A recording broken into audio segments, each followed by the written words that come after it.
Meserve. Up to Brown. Brown up the left side. Swings it in the lane. Capistron, short J, about halfway down the lane. And Capistron has the first field goal of the game. He's got all 3 Bedford points. They lead 3-0. Throw line. Rosinski takes a couple of steps in. No. Tried to get his own rebound. It went to Grande. Grande races it up for Bedford. Rejected Godin.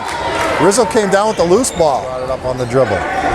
Got it away to Rizzo. Rizzo at the free throw line. Down the lane. Banks it up and in. Nice take by Matt Rizzo. He's got 4, and the lead is 6-5 Pinkerton. Rosinski letting him have that shot if he wants it.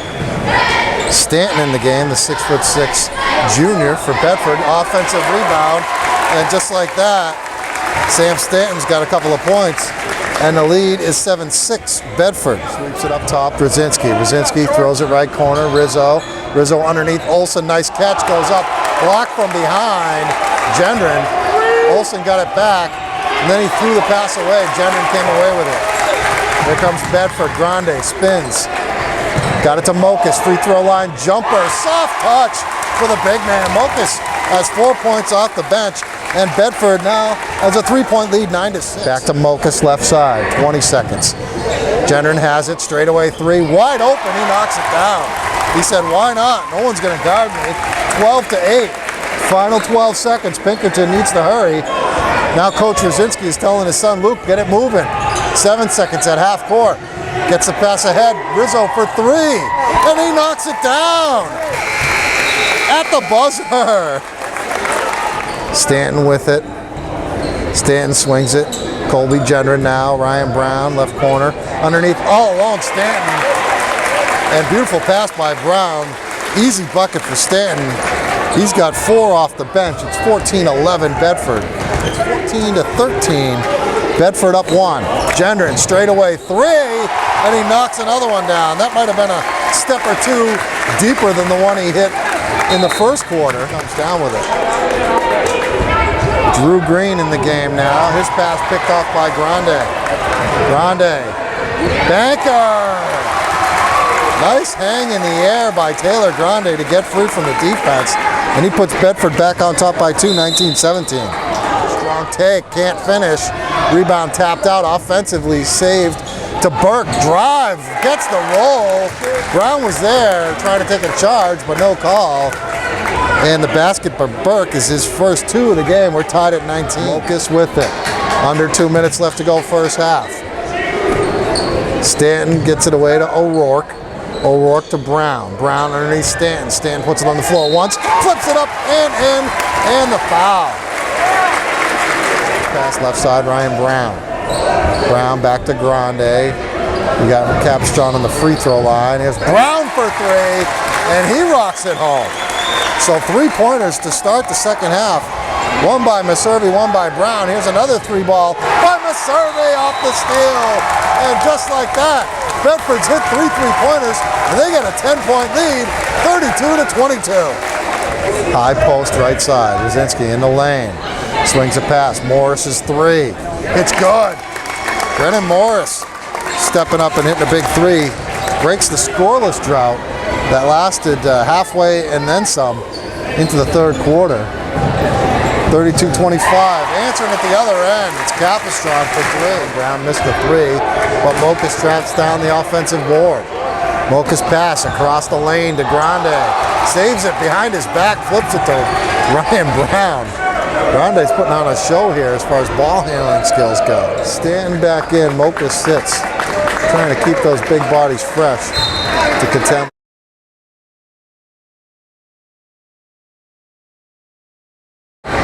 Dietzel with the trick play on the inbounds. Bounced it off the defender who wasn't looking, had his back to him, and got the ball back and then got fouled. It's back to Meserve. Meserve with it.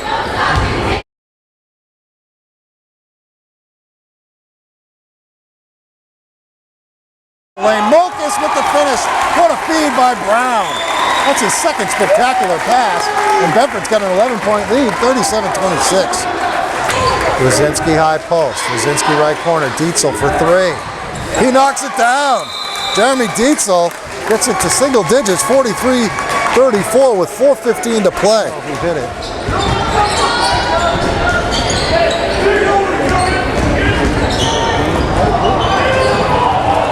It's Stanton. All right, Mike, win in advance. I guess that's what you want to do. It wasn't a artistic thing of beauty tonight, but I'm sure you'll take a 55-43 win. Absolutely. That's a good Pinkerton team, well coached, and Luke Brzezinski is certainly one of the top players in the state, so we'll take the win. When it started off so slow, it was like, 3-2, like almost midway through the first quarter, it looked like teams were maybe feeling each other out. And then all of a sudden things started to get going, and it turned out to be a pretty good first half. You guys really took control in the second half. 3 3-pointers, a couple of them by Cam, and then Brown hit one, and then they never really recovered from that. No, we took that about a 10-point lead then and just held on, and guys ran some offense, made some good decisions, got some good stops, and we rebounded well tonight. I just got the final score over Twitter. Trinity handled Alvern at 75-42, I believe was the final score. Your thoughts on playing Trinity on Friday night? It's a great challenge. It's an opportunity that our guys are looking forward to, and I'm sure Trinity's looking forward to it as well. All right, Coach, we appreciate it. Yeah, thank you. Bedford moving on. They're going to take on Trinity in the quarterfinals on Friday night. They finish off Pinkerton tonight, 55-43. Here to talk about it, some of the guys that helped make it happen. Taylor Grande over here on my left. We got Cam Maservi on the right, and Ryan Brown down there at the end. And I'll start with you, Taylor. This game was real slow moving at first. It seemed like you guys really just trying to, maybe take some punches and see what they had. And then it got into a little bit of a flurry halfway through that first quarter. And I thought the rest of the first half was really back and forth. You guys ended up leading by 1 at the break. But coming out in the second half, these two guys ignited the run. They had 3 threes right out of halftime, and that really opened things up for you guys, and you cruised the rest of the way. Yeah, coming out in the second half, we were only up 1, so we thought that we had to get out there and get a big start because we never know if when Brzezinski was going to get hot, because last game he was torching us in the first half. So we just tried to get them the ball when they were open, and they hit the big shots. You guys are a very deep team, Cam. You got 18 kids on the roster, which is a broadcaster's nightmare, I can tell you that much. But you guys play a lot of guys. You needed a lot of big guys tonight, especially against Brzezinski. You talked about him. You're one of the leading scorers on the team, but you score 7 points tonight in a playoff game, and you guys still win by double digits. So that says something about the depth of your team. Absolutely, yeah. I mean, we got a lot of depth. A lot of guys stepped up tonight. I mean, I thought we really had balanced scoring. I know when I can't get my points, I got Ryan Taylor, all those other guys, and we just had to switch out a lot because Brzezinski, we were picking up fouls, trying to play hard D. So it's good to have depth, especially with big guys against good big guys on the other team. I thought your big guys, including you, Ryan, George Mokas came off the bench and scored 6. Sam Stanton, I thought, was big, had 9 off the bench. I mean, you guys really kind of used a team effort and a team approach against him. Yeah, the first time we played them, I picked up 2 quick fouls in the first minute, so we knew that if I had to come off the bench, other guys had to step in and take Brzezinski, and that's what they did. I mean, we had guys subbing in and out when people were getting in foul trouble. Our main focus is really pretty much Brzezinski, and I think we did a pretty good job on him tonight. Compared to the last game, he had 28 points, I think. I don't know how many he had tonight, but I thought we really keyed on him very well. He had 15, so you guys did a good job against him. Taylor, let's talk about moving on. I mean, you guys move on in the playoffs this year. You got a tough place to play, obviously, on Friday at Trinity. What are your thoughts on the Trinity Pioneers? Well, we're not going to go in scared because we played them many times, so and we're just going to keep saying to ourselves, why not us? We got a hot streak going right now, so we just got to play hard every play and not take a play off. Be physical with them because they're a physical team, and we're just going to fight. That's all we got to do. Taylor mentioned the hot streak. You guys have now won 11 games in a row. When you started this season 1-7, were you questioning what the heck was going on? Yeah, I mean, it was definitely a little bit of a confidence loss, but we stuck together. We battled hard in practice every single day, and I mean that's what sparked us. We played well together, and that's all it is. It's just a lot of hard work, sticking together, and that's what's really brought us back. All right, how about your task? I mean, Brzezinski tonight. Pinkerton has some other big guys, and now you got Carmen Gianpatruzzi, you got Wenyan Gabriel, who's playing real good now. What's the mindset going to face those guys? I played against G for the whole summer and last year and stuff. I know he's really tough, and he's one of the leading scorers in the state. Wenyan's also right up there too.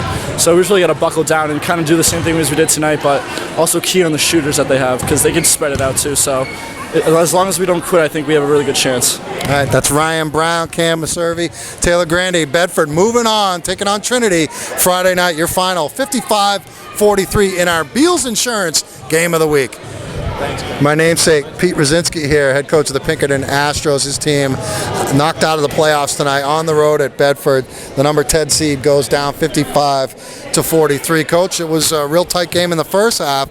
It's just they got 3 quick three-pointers at the beginning of that third quarter, and you guys were never able to get over the hump after that. That's the thing. They have some great shooters on their team, and they hurt us that 1 minute. If we could erase that 1 minute in the third quarter, it would be down to the wire. I thought both teams played outstanding defense. I mean, it was a defensive, strategic game.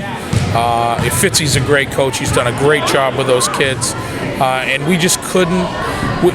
We finally got our turnovers down. I think we only had 6 turnovers in the whole game, and we just couldn't hit the shots. We just didn't. We just couldn't make the shots, and they had that burst where they hit those threes, and that was the difference of the game, and we just could never recover from it. But I'm really proud of the effort our kids gave today. It was a good physical game, clean, but high intensity on defense, and it was a hard-fought game. And my compliments to Ryan Burke, who just came out and played outstanding defense on Maservi, and he held him to what, I think 7 points. Yeah. 7 points. And of course, they did a great job of rotating 3 or 4 or 5 guys on Luke, and they kept him under his average. And both coaches had our strategies, and I thought it was a great game from that standpoint. But again, they have shooters that just hit it at the right time, and that was just the gap they needed. And Fitzy is a great coach, and I got great respect for him and great respect for any program he coaches. Let's talk about your team and kind of an up and down year. I mean, you guys were riding high. I think it's 6-2 heading into that Londonderry game. Right. I was there that night. That was the first night Luke didn't play, and he ended up missing, I think, 4 games. You guys were a much different team with him on the court, especially a healthy Luke Rosinski on the court, than you were when he wasn't there. I think we were developing into a contender after that 6-game stretch, but when he got mono, first of all, it's a miracle of God that he came back after 3 weeks of mono, and of course he's not, he's cleared, but he wasn't 100% the rest of the year, but he does so much on the floor besides score, and that's one of the things that a lot of teams, for example, Londonderry has Drew Coveney. I mean, that kid does a lot of things on the floor. Rebound, set screens, executes the play, gets the other guys involved, passes, assists, and Luke is the same way. He contributes so many other things, and one of the things we keep is statistics on plus and minuses of a player, and he's had a very high efficiency rating. He's both his years with us, and Drew Coveney, I mean, he's the same way for Londonderry. That kid does more. He's really an outstanding player for them. But it definitely affected us when we lost him. Then we were trying to do different things, but when the ball went through him, we were very strong, and it helped us defensively. Well, good news is you got him coming back. You got a lot of other guys that were big parts of this team coming back. So Pinkerton's going to be a team that people are going to hear from over the next couple of years. We hope so. So we're going to do our best, and we don't know what the future holds, but we're going to give it our best shot. That's for sure. All right, Coach. Thanks so much. Okay, thanks.